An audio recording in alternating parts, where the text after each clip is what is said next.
Pokażę Wam, jak zrobić, żeby plecak ważył przynajmniej 2,5 kg mniej.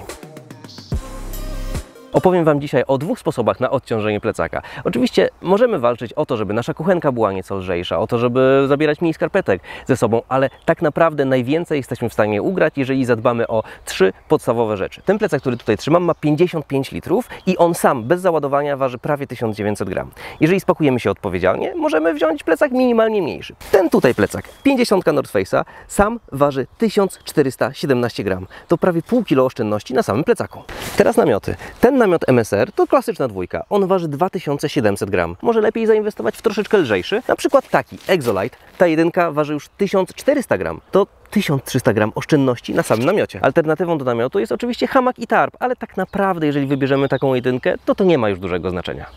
No i śpiwory. Ten model Pinguina waży 900 gram. To taki klasyczny, syntetyczny model na wiosnę, na lato, na takie cieplejsze dni. Ale jeżeli wymienimy go na puchóweczkę, na przykład na takiego pajaka, no to oszczędzamy nie tylko miejsce, ale też oszczędzamy praktycznie pół kilo, bo to jest około 400 gram. Jeżeli już jesteśmy przy oszczędzaniu miejsca, no to taka karimata, klasyczna karimata Thermarest waży w okolicach 450 gram, ale zajmuje strasznie dużo przestrzeni. Ale jeżeli wymienimy ją na matę dmuchaną, którą da się złożyć w coś takiego, no to tego miejsca mamy sporo więcej. No i tak naprawdę w tym miejscu ten poradnik mógłby się skończyć. No ale przecież nie zawsze chcemy wymieniać sprzęt i czasami chcemy zrobić coś, żeby nasz plecak, który już mamy, był po prostu lżejszy. Każda podróż to sztuka minimalizmu, więc najlepsza rada, jaką mogę Wam dać, to taka, żebyście zabierali ze sobą rzeczy uniwersalne. Ja wiem, że na biwaku za każdym razem wydaje się, że będzie zimno, dlatego bierzemy cieńszy polar, grubszy polar, kamizelkę i coś tam jeszcze docieplającego, ale tak naprawdę w większości wypadków wystarczy cienka puchówka albo cienki syntetyk.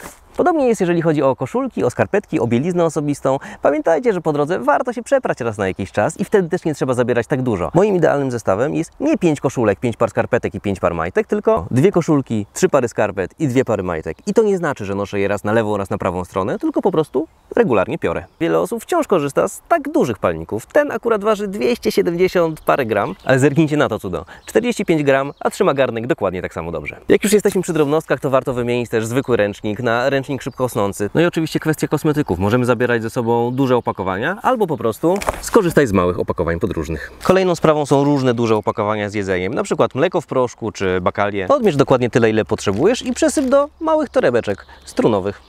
To jest mleko w proszku. W razie czego. No i ostatni tip, mój ulubiony. Ściągamy pokrowiec z namiotu, ściągamy pokrowiec z kijków, śledzie można zostawić. I co nam to daje? Po pierwsze, oszczędzamy troszeczkę na wadze, a po drugie, namiot możemy zwinąć niekoniecznie wyrulony, ale w kostkę i go łatwiej spakować do plecaka. Kijki możemy wsadzić tam, gdzie jest nam wygodnie.